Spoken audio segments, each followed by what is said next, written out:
मैं हूं आपका दोस्त तुषार और आज हम बात करेंगे ऐसे देश के बारे में जिस देश में 1 किलो एप्पल की कीमत है 2.5 लाख, एक अंडे की कीमत है 20,000 और अगर इस देश में आप एक ब्रेड का पैकेट खरीदना चाहते हो तो आपको पे करने पड़ेंगे करीब 1.5 लाख। कौन सा है ये देश और क्यों है इतनी ज़्यादा महंगा इस देश में, ये जानेंगे हम इस वीडियो में।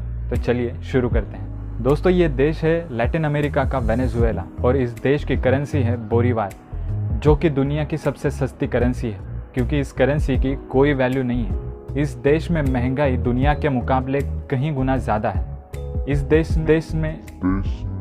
देश में 50 लाख कमाने वाला इंसान भी 2 वक्त की रोटी नहीं खा सकता। इन तस्वीरों में जो आप लोग देख रहे हैं वो कूड़े कचरे में से खाना ढूंढने की कोशिश कर रहे हैं और ये तस्वीरें बिल्कुल भी रेयर नहीं है, वेनेजुएला में आम बात है। इस देश की हालत कितनी ज़्यादा ख़राब है ये इस बात से हमें पता चल सकता है कि यहाँ के आम इंसान की एवरेज सैलरी 6 से 8 डॉलर है महीने की और यहाँ एक जींस पेयर की कीमत है करीब 12 डॉलर। दोस्तों, हैरानी वाली बात तो ये है कि इस देश के पास दुनिया का सबसे बड़ा ऑयल रिजर्व है। इनका कंपैरिजन हम करना चाहें तो दुबई के साथ हम इनका कंपैरिजन कर सकते हैं। दुबई के पास 98 बिलियन बैरल का ऑयल रिजर्व है और वेनेजुएला के पास दुबई के मुकाबले 3 गुना ज़्यादा यानी करीब 300 बिलियन बैरल ऑयल रिजर्व है। इसके बावजूद इस देश की कंडीशन इतनी बुरी क्यों है ये जानते हैं हम डिटेल में।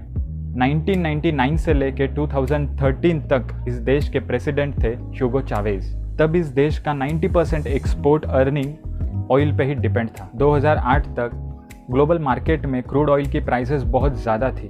तब तक तो बहुत ज़्यादा पैसा इनके देश में आ रहा था और ह्यूगो चावेज भी अपनी जनता पे खूब सारा पैसा लुटा रहे थे। तो ह्यूगो चावेज ने हेल्थ फैसिलिटी से लेकर ट्रैवलिंग तक सब कुछ सब्सिडाइज कर दिया था और ह्यूगो चावेज ये सब कर रहे थे क्योंकि नेक्स्ट इलेक्शन में इन्हीं लोगों से उनको वोट चाहिए था। ये सब कुछ सही चल रहा था 2008 तक, जब तक ऑयल की प्राइसेस अब जा रही थी। लेकिन 2008 में ग्लोबल मार्केट में क्रूड ऑयल की प्रोडक्शन बहुत ज़्यादा हो गई और डिमांड उतनी ही थी, जिसकी वजह से क्रूड ऑयल की प्राइसेस कम होने लगी। क्रूड ऑयल की प्राइसेस कम होने की वजह से एक्सपोर्ट अर्निंग वेनेजुएला का कम होने लगा।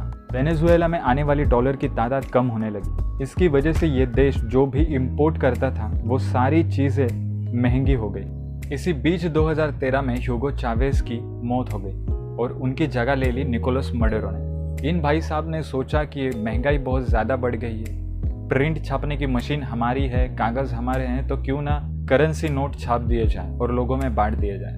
2013 के बाद उन्होंने वही किया, बहुत सारे करेंसी नोट छाप दिए, जिसकी वजह से वेनेजुएला के नागरिक रातों रात करोड़पति बन गए।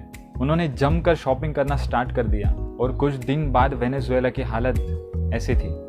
वेनेजुएला में ना ही मेडिसिन बचे थे और ना ही खाने की कोई चीज़ें, और इसके बाद ऑयल की प्राइसेस और भी ज़्यादा ग्लोबल मार्केट में गिरने लगी थी। महंगाई बहुत ज़्यादा बढ़ने की वजह से इस देश में इंस्टेबिलिटी बढ़ने लगी। लोग सड़कों पे उतरने लगे, कुछ लोग देश छोड़ के जाने लगे और क्राइम रेट भी बढ़ गए। इसकी वजह से जो फॉरेन कंपनीज यहाँ पे इन्वेस्ट करना चाहती थी या फिर यहाँ पे काम कर रही थी वो ये देश छोड़ के बाहर जाने लगी, जिस वजह से इस देश में अनएम्प्लॉयमेंट और भी ज़्यादा बढ़ गया। दोस्तों, आज की तारीख में इस देश की हालत ऐसी है कि अगर कोई माँ अपने बच्चे के लिए कपड़े खरीदना चाहती है तो वो उसके लिए खाना नहीं खरीद सकती, और वो अपने बच्चे के लिए खाना खरीद लेती है तो फिर उसके लिए कपड़े नहीं खरीद सकती। कोई भी देश उतना ही पैसा प्रिंट कर सकता है जितने की सर्विस या प्रोडक्ट उसने पिछले साल में बेचा। से ज़्यादा करेंसी नोट प्रिंट कर दिए जाए तो ऐसी इंस्टेबिलिटी देखने मिलती है। दोस्तों, ये इन्फॉर्मेशन आपको अच्छी लगी हो तो इस वीडियो को लाइक, शेयर, सब्सक्राइब ज़रूर कर दीजिए। Keep liking, keep sharing. Thank you so much.